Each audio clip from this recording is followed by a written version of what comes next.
حامد میر صاحب، ایک long press conference, strong press conference آج بلاول بھٹو زرداری کی طرف سے کی گئی ہے. 8 دن رہ گئے ہیں سپریم کورٹ کی طرف سے جو ڈیڈ لائن دی گئی ہے نیب کو کیسز کے حوالے سے. آپ سمجھتے ہیں اس کا پریشر فیل کر رہے ہیں یا دباؤ کریٹ کر رہے ہیں بلاول بھٹو زرداری، حکومت، کالعدم جماعتیں، عدلیہ، ثاقب نثار صاحب، چیف جسٹس سابق، سب کے حوالے سے آج شدید تنقید ان کی طرف سے کی گئی؟ دیکھیے شاہزیب صاحب، آج جو بلاول بھٹو زرداری صاحب کی جو پریس کانفرنس ہے اس میں جو ان کا لب و لہجہ ہے، جن ایشوز کو انہوں نے ٹچ کیا ہے، تو مجھے لگتا ہے کہ یہ عمران خان صاحب کی حکومت پر صرف وہ حملہ نہیں کر رہے بلکہ تھوڑا اس سے آگے نکل گئے ہیں. اور جن ایشوز کو انہوں نے ٹچ کیا اگر آپ ان کو دیکھیں، اور پھر پریس کانفرنس کا اختتام انہوں نے جن الفاظ پہ کیا اس کو بھی اگر آپ دیکھیں تو ایسا لگتا ہے کہ شاید ان کو کچھ ایسی چیزیں بتائی گئی ہیں صحیح یا غلط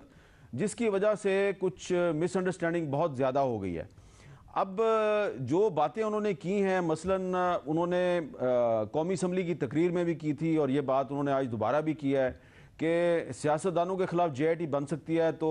جو کالعدم تنظیمیں ہیں ان کے خلاف جے آئی ٹی کیوں نہیں بن سکتی. اور پھر انہوں نے حکومت کے 3 وزراء کا نام لیے بغیر ان کی طرف اشارہ بھی کر دیا اور کہا کہ جب تک ان کو نہیں نکالا جاتا تو ہم یہ نہیں سمجھ سکتے کہ حکومت کالعدم تنظیموں کے خلاف کارروائی میں واقعی سنجیدہ ہے. اور ظاہری بات ہے، آپ کو بھی پتہ ہے کہ ان کا اشارہ جو ہے وہ اسد عمر صاحب کی طرف تھا، شہریار آفریدی صاحب کی طرف تھا اور شیخ رشید احمد کی طرف تھا. تو اب اسد عمر صاحب کے خلاف تو ان کا کیس اتنا مضبوط نہیں ہے، لیکن شہریار آفریدی اور شیخ رشید احمد صاحب جو ہیں ان کو اپنی وضاحت ضرور کرنی چاہیے، کیونکہ شہریار آفریدی صاحب کا جو ایک کلپ ہے سوشل میڈیا پہ جس کا ذکر کیا ہے بلاول صاحب نے، اس میں تو وہ واضح طور پہ جو ایک ملی مسلم لیگ کا ذکر بھی ہو رہا ہے اور ملی مسلم لیگ کے ایک بہت اہم آدمی جو ہے وہ شہریار آفریدی کے ساتھ بیٹھے ہوئے گفتگو بھی کر رہے ہیں. اور شیخ رشید صاحب کا جہاں تک معاملہ ہے تو ان کا تو ذکر جو ہے وہ فیض آباد دھرنا کیس میں جو ابھی کچھ دن پہلے جو سپریم کورٹ کا فیصلہ آیا تو اس فیصلے میں شیخ رشید صاحب کا نام لکھا ہوا ہے ایک خفیہ ادارے کی رپورٹ کے حوالے سے کہ جو لوگ ٹی ایل پی کو سپورٹ کر رہے تھے اس میں شیخ رشید احمد بھی شامل تھے. تو میرا خیال ہے کہ ان 2 وزیروں کو، شہریار آفریدی کو اور شیخ رشید صاحب کو، اپنی وضاحت ضرور کرنی چاہیے، کیونکہ بلاول صاحب کا اصل مقصد کیا تھا. اب ان کو میری بات اچھی لگے یا نہ لگے، لیکن انہوں نے یہ جو ذکر کیا ہے، نام نہیں لیا لیکن سب کو پتہ ہے کہ وہ اشارہ کس طرف کر رہے ہیں. تو دراصل وہ ایک میسج دے رہے ہیں کہ جو حکومت نے کالعدم تنظیموں کے خلاف ایک ایکشن شروع کیا ہے، کریک ڈاؤن شروع کیا ہے، اس میں وہ سنجیدہ نہیں ہے اور جب تک حکومت ان وزیروں کے خلاف کوئی کارروائی نہیں کرتی تو یہ جو اس کی کارروائی ہے اس پہ سوال اٹھتا رہے گا. تو میں سمجھتا ہوں کہ بلاول صاحب نے اس صورتحال میں، جبکہ ان کے خلاف جو نیب کی کارروائی ہے وہ بھی ایک فیصلہ کن مرحلے کی طرف بڑھ رہی ہے اور دوسری طرف وہ یہ سمجھتے ہیں کہ پیپلز پارٹی کے کچھ اور رہنما جو ہیں ان کے خلاف بھی کارروائی ہونے والی ہے، مسلم لیگ نون کے کچھ رہنماؤں کے خلاف بھی کارروائی ہونے والی ہے. تو وہ ایک سیاستدان ہیں، تو انہوں نے یہ جو اس وقت ایک انٹرنیشنل پرابلم ہے پاکستان کا ایف اے ٹی ایف کی وجہ سے، تو اس کو انہوں نے ایک اپنے انداز میں اس کو ایکسپلائٹ کرنے کی کوشش کی ہے. اور یقیناً حکومت جو ہے وہ ان کی باتوں کو، ان کے الزامات کو مسترد کر دے گی، لیکن جو انہوں نے پوائنٹ سکور کرنا تھا اور جہاں پہ پوائنٹ سکور کرنا تھا میرا خیال ہے کہ وہ سکور کر لیا انہوں نے. اور اب حکومت کو کم از کم اپنے 2 وزیروں کے حوالے سے وضاحت ضرور کرنی چاہیے. ہم نے ظاہر انفارمیشن منسٹر کو بلایا تھا شو میں، انہوں نے کمٹ بھی کیا تھا، پھر انہوں نے کہا کہ ان کی ایک میٹنگ آ گئی جس کی وجہ سے وہ نہیں جوائن کر سکتے. آپ سمجھتے ہیں کہیں نہ کہیں جو نیب کے ریفرنسز کے حوالے سے بھی انہوں نے بات کی، جعلی اکاؤنٹس کیس پر بھی بات کی، کہیں نہ کہیں پیپلز پارٹی کی قیادت جس طرح نیب کا معاملہ جا رہا ہے خطرے میں ہے، یا خود بلاول بھٹو زرداری خطرے میں پڑ سکتے ہیں اس وقت نیب کے معاملات کے حوالے سے؟ دیکھیں، جہاں تک بلاول بھٹو زرداری صاحب کا معاملہ ہے میں نہیں سمجھتا کہ ان کو کوئی زیادہ خطرہ ہے، لیکن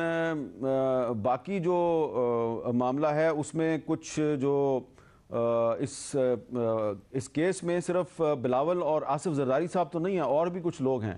تو وہ اور جو لوگ ہیں مجھے لگتا ہے ان کے لیے زیادہ خطرہ ہے، لیکن یہ ایک سیاسی معاملہ ہے اور یہی بلاول صاحب کو شاید یہی کسی نے صحیح یا غلط بتایا ہے کہ ان کا نام جو ہے وہ اس کیس میں کسی کے کہنے پہ ڈالا گیا ہے. یہ میری ایک انفارمیشن ہے. اب مجھے نہیں پتا کہ ان کو جو بتایا گیا وہ صحیح ہے یا غلط ہے، لیکن ان کو یہی بتایا گیا کہ ان کا نام نہیں تھا، پہلے ایف آئی اے نے ان کا نام اس میں نہیں ڈالا تھا لیکن بعد میں ان کا نام ڈالا گیا. تو پریس کانفرنس میں وہ جو بار بار کہہ رہے تھے کہ چیف جسٹس صاحب نے کہا تھا کہ بلاول کا نام اس میں کیوں ڈالا گیا ہے، اور بعد میں پھر عدالت نے جو ہے اس کا تحریری فیصلے میں ذکر نہیں کیا، تو وہ اصل میں بار بار یہی بات جو ہے وہ ان کے دماغ میں پھنسی ہوئی ہے کہ ان کا ایک خیال ہے کہ میرا نام ڈالا گیا ہے، کسی نے کہہ کے ڈلوایا ہے۔ تو ان کے جو وکیل ہیں انہوں نے بھی ان کو یہی بتایا کہ آپ کا نام آسانی کے ساتھ نکل جائے گا، لیکن میں سمجھتا ہوں کہ جس کسی نے بھی صحیح یا غلط ان کا نام ڈلوایا ہے تو ان کا نام اس کیس میں ڈالے جانے سے شاید باقی لوگوں کو فائدہ ہو جائے گا۔ بہت شکریہ۔